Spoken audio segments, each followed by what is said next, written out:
ஓம் ஐந்து கரத்தனை யானை முகத்தனை இந்தின் நிலம் பிறை போலும் ஏற்றனை நந்தி மகந்தனை ஞான கொழுந்தினை புந்தியில் வைத்தடி போற்றுகின்றேனே.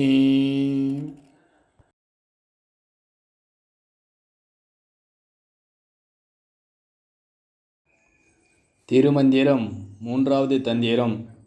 நியமம். அஷ்டாங்க யோகத்தில் இரண்டாவது யோகமாக சொல்லப்படுவது நியமம். நியமம் என்றால் என்ன? ஒரு மனிதன் தனது வாழ்க்கையில் கடைபிடிக்க வேண்டிய நல்ல பழக்க வழக்கங்களை இங்கு நியமம் என்று சொல்லப்படுகிறது. மிகவும் கடினமான விஷயம். தீய விஷயங்களை கடைபிடித்தல் என்பது மிகவும் இயல்பாகவே நமக்கு அமைகிறது.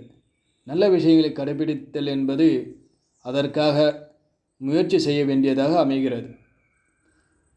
இதனை டூஸ் என்று சொல்கிறோம். அதாவது வாழ்க்கையில் செய்ய வேண்டிய செயல்கள்.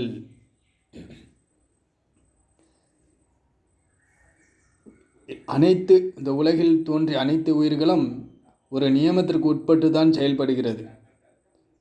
நாம் வாழ்கின்ற அந்த உலகம் கூட ஒரு நியமத்துடன் தான் சுழல்கிறது, பூமியும் கூட. அதனை தான் இந்த பாடலானது கூறுகிறது.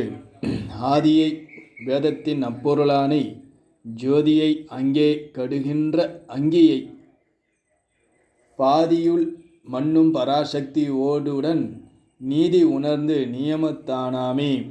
ஆதி என்றால் இங்கு இறைவன். அவன் வேதத்தின் பொருளாக இருக்கின்றான்.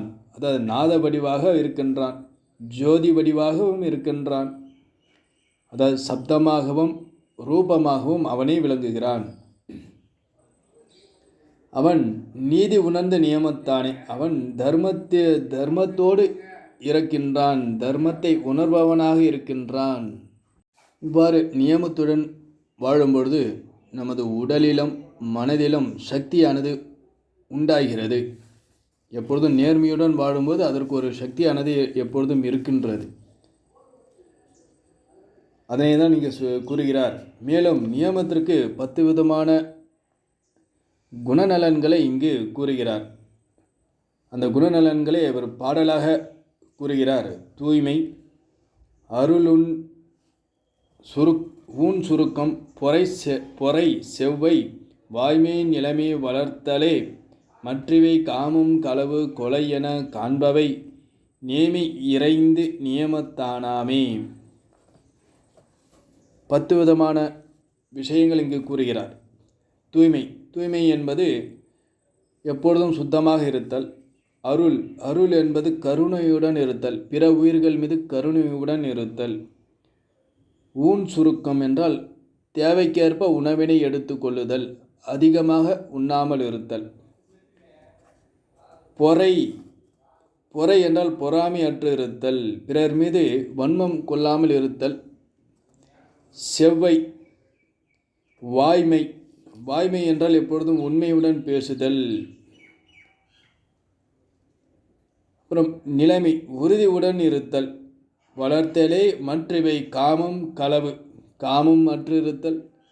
திருடாமல் இருத்தல், மனதாலும் உடலாலும் பிறர் பொருளை கல்வோம் என்று கொள்ளாமல் இருத்தல். திருட வேண்டும் என்று எண்ணாது இருத்தல், இதற்கு களவு என்று பெயர். கொலை, பிற உயிர்களை கொல்லாமல் இருத்தல். எந்த ஒரு உயிரையும் அதனுடைய உடலிலிருந்து பிரிக்கின்ற அந்த பாப செயலை செய்யாமல் இருத்தல். இவை 10 நியமம் என்று சொல்லப்படுகிறது. நியம நெறியில் உள்ளவர்கள் இந்த 10 குணங்களை கடைபிடிப்பாரே ஆனால் அவர் மேன்மையான கதியை, அடுத்த நிலையை அவர் அடைவார். மேன்மையை அடைய வேண்டும் என்றால் இந்த 10 விதமான நியம ஆச்சாரங்களை அவன் கடைபிடிக்க வேண்டும். மேலும் சிவராத்திரி விரதம் போன்ற முதலிய விரதங்களையும் கடைபிடிக்க வேண்டும் என்றும் கூறுகிறார். நியம நெறியில் உள்ளவன் செய்ய வேண்டிய 10 செயல்களை கூறி அத்துடன் தவம் செய்ய வேண்டும், ஜபம் செய்ய வேண்டும், சந்தோஷத்துடன் மனதினை வைத்து கொள்ள வேண்டும் என்று கூறுகிறார். அப்புறம் தானம் செய்ய வேண்டும். சிவன்றன் விரதமே, சிவராத்திரி அன்று சிவனுக்காக விரதம் இருக்க வேண்டும்.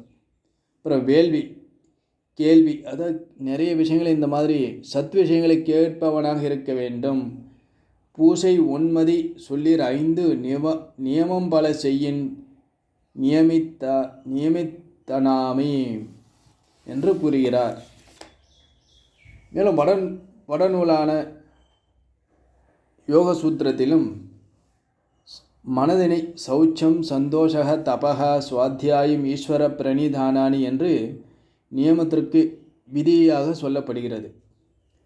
சௌச்சம் என்றால் தூய்மையுடன் இருத்தல், சந்தோஷக என்றால் மனதை எப்பொழுதும் சந்தோஷமாக வைத்துக் கொள்ளுதல். துக்கமான இருக்கின்ற மனதால் எந்த ஒரு காரியத்தையும் செய்ய முடியாது. சந்தோஷமாக இருக்கும் பொழுதுதான் ஒரு மனிதன் அந்த ஒரு காரியத்தை எந்த ஒரு காரியத்தையும் செய்ய இயலும்.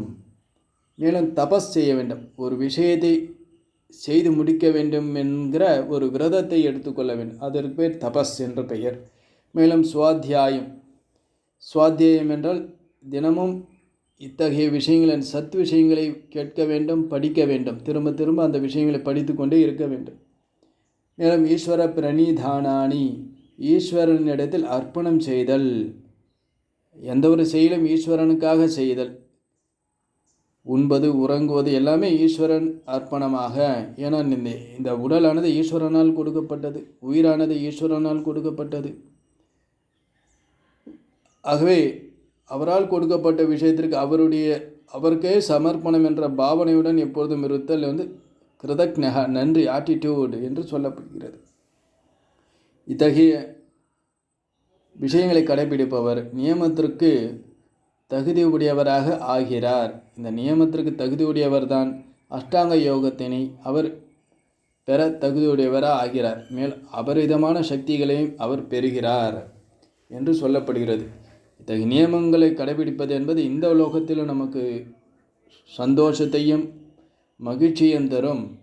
அது பிறருக்கும் ஆனந்தத்தையும் மகிழ்ச்சியும் நிம்மதியும் தரும். மேலும் பரலோகம் என்று சொல்லப்படுகின்ற சொர்க்கலோகங்களில் கூட நமக்கு மேன்மையை தரும் என்று கூறப்படுகிறது. ஆகவே இந்த நியமத்தை முறையாக கடைபிடிப்போம் என்று இங்கு திருமல நாயனார் சுவாமிகள் நமக்கு எடுத்து இயம்புகிறார். மேலும் அடுத்து வருகிற நாட்களில் மற்ற யோகங்களை பார்த்து மகிழ்வோம். ஓம் ஈஸ்வர குருராத்மீதி மூர்த்தி பேத விபாகினி வியோமவத் வியப்தேயாய தட்சிணாமூர்த்தயே நமः. ஓம் மூர்த்தி எல்லாம் வாழி எங்கள் மோனகுரு வாழி, அருள் வார்த்தை என்றும் வாழி, அன்பர் வாழி பராபரமே. ஓம் சாந்தி சாந்தி சாந்தி. ஹரி ஓம் ஸ்ரீ குருபியோ நமः. ஹரி ஓம்.